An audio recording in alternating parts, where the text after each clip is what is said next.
Hey everybody, it's me, Miss You, and now we're going to do Unit 4 review. So this is 2x plus 3x plus 4x is equal to 180.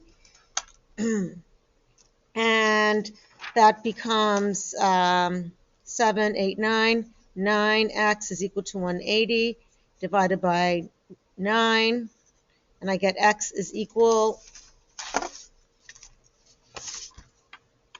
then I get x is equal to 20. And this is an acute, that is acute, okay? Because when you plug in 20 in all of them, they're all less than 90. We're going to do the next one. It's 2x plus 2 plus 2x plus 2 plus 3x plus 1 is equal to 180. Okay. I get 7x plus 5 is equal to 180. I get 7x is equal to 175, and that means x is equal to 25. And again, if you plug in 25 everywhere, you get acute. Okay. We're going to work now on 3, 4, and 5. Of course, we have a vertical angle over here. So I have x plus 55 plus 50 is equal to 180. X is equal to 75.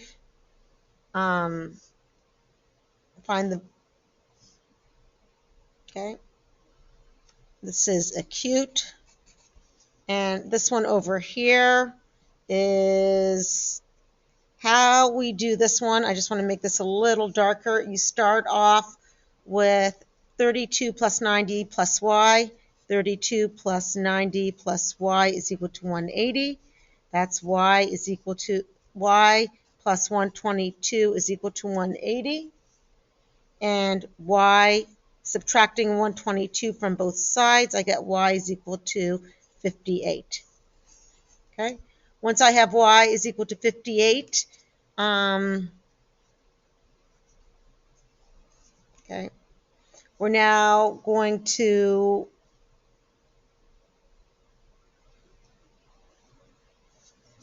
this is 32. We could figure out what this is over here. This is 27 plus, we don't know, plus 58 is equal to 180. And this angle becomes 105. The question mark is 105. That means 105. Oh, we could have just done exterior angle also. 105 plus x is equal to 180, and of course x is equal to 75. And that is how it's done. Let's do the next one, and maybe we could use exterior angle theorem over here. So let's start with the opposite is equal to the sum of the two interiors. I have 36 plus, is that 36 or 38? I think it's 38 plus 7x plus 1 is equal to 10x plus 9. I'm going to bring the 7x's over, and I'm going to bring the 9 to the other side too. So I have 48 is equal to 3x, and that means 48 is 16. You're going to divide by 3. Okay. Let's turn the page.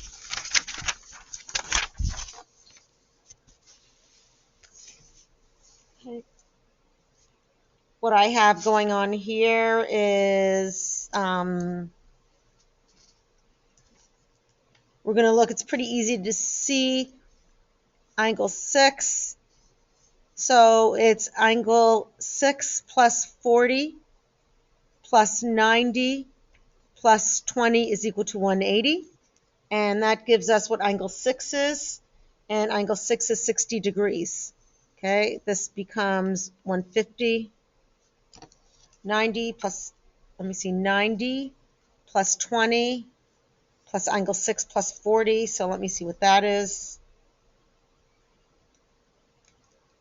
40 plus 90 plus 20. Yeah, 150. So angle 6 is 30 degrees. Okay.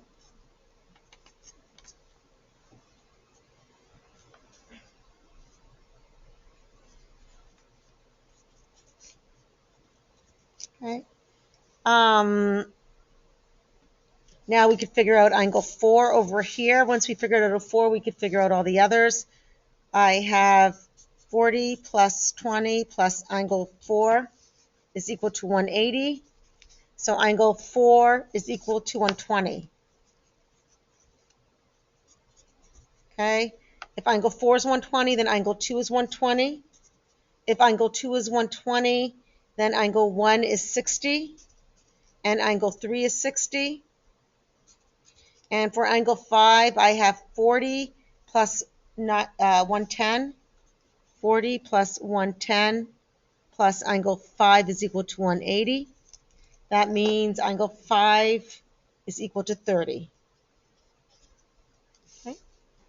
We're going to write our congruent statements over here. Remember, they want to match up, so it's triangle CDC.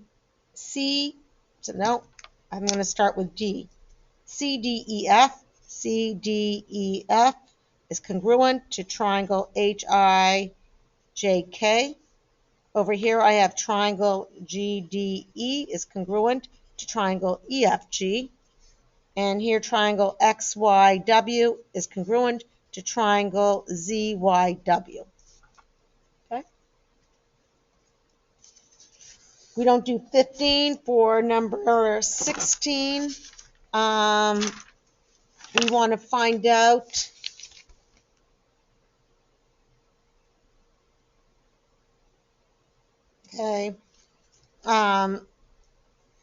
what is the value. So we have angle A over here is 45. We have F over here. F is 55. So F is the same as C at 55. That means 45 plus angle B plus angle 55 is equal to 180. Whoops. There you go. And I have angle B is equal to 80 degrees. Okay. Let's do the proof over here. WX is congruent to YX, so I have WX and I have YX, that's given. WX is congruent to YX, that's given. Okay. Whenever you have midpoint, it's always definition of midpoint. Okay, so you're going to write definition of midpoint, and that means WZ is congruent to YZ. And of course we have reflexive, which is a shared side, and I have XZ is congruent to XZ.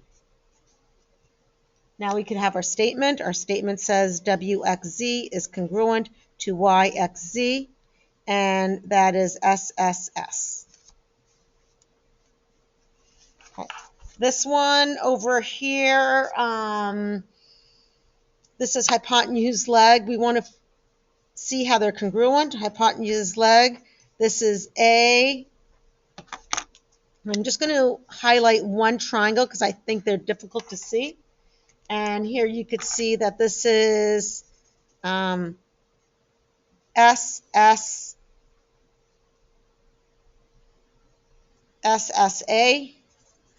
And that, of course, is not congruent. This one is not enough information. So it's not congruent. And this one, of course, is AAA, not congruent. Okay. Let's go on to the next one. That's our second proof. And the first thing we see, OM is perpendicular to LN. OM is perpendicular to LN. And so this is given. Okay. The next piece of information is ML is congruent to MN, and that's given. And OM is congruent to OM. That's reflexive. Okay. And theoretically, we know that LMO is congruent, but is 90 degrees. That angle is 90 degrees. But we have to write definition of perpendicular, or right angles, And that tells us that angle LM, is that a Q? LMO is congruent to OMN. Okay? And now we have whatever we need for SAS, and the triangles are congruent. There we go. They're congruent. This one is a little funny because it's difficult to see, but basically you're given two pieces of information and you have to figure out what do you need for the third piece, okay? So I like to draw these triangles, and I'm just going to draw one. ABC, and I see BC is congruent to ED. So I'm giving one side. I'm told AC is congruent to FD. So I have AC. I did AC. I have to do BC over here. So to get SAS, I need angle C. So I'm going to say angle C is congruent to angle F. Okay, that's the information that we need. Does it C? Let me double check this because it's backwards. So it's C. So we would need, this is the same and BC is the same, but BC is with ED, which is over here. So it's actually angle EDF. So I need angle EDF is congruent to angle BCA. Okay, and that's just the direction of it. So let's look at the next one. We want hypotenuse leg. They tell us we have 90 degrees, so that's good. They tell us BC is congruent to ED, so where's BC? BC is one side, so we need to make sure that the hypotenuses are congruent, DF. Okay, there we go. AC is congruent to DF. And the last one, we want SSS congruent, and the last side remaining is BC is congruent to ED. Okay, so they give us two sides. You just have to take into account which two, and then find ED. The same thing is with 26, 27, and 28. 26. I have EF. To get AAS, I'm given one angle, I'm given the other angle, and so I need the third side, and it's EF is congruent to RT. And so because you're given, we want to make sure the side is not between the angles. So we're given D. I'm given F, and that means it has to be EF, which is the same as RT. Let's look at this one over here. I have DE is congruent to QR. DE is congruent to QR. And D is congruent to Q. And we want SAS, and so the third side we want is DF is congruent to QT. Okay, so that is the side. The last one, I'm going to mark it up a little bit. It's a little easier. We want ASA, so we want two angles, so we know we're going to get an angle. I'm given angle E, and I'm given side EF, so you know it has to be angle F. So angle F is congruent to angle T. Okay. Those took a little bit of time, even though there's not a lot of math, because there's a lot of lining things up. Okay, let's do the next one. Oh, this is, I want to remind you, for isosceles triangles. Okay, if two sides are congruent, the opposite angles are congruent. Okay, so this is 35. That means I have 35 plus 35 plus y is equal to 180. So y is equal to, wait, 35 plus 35, 70. 110. Okay, so this is 110. That means x is equal to 70. And if this is 35, now we could figure out z, because I have 90 plus 35 plus z is equal to 180. Z is equal to 55.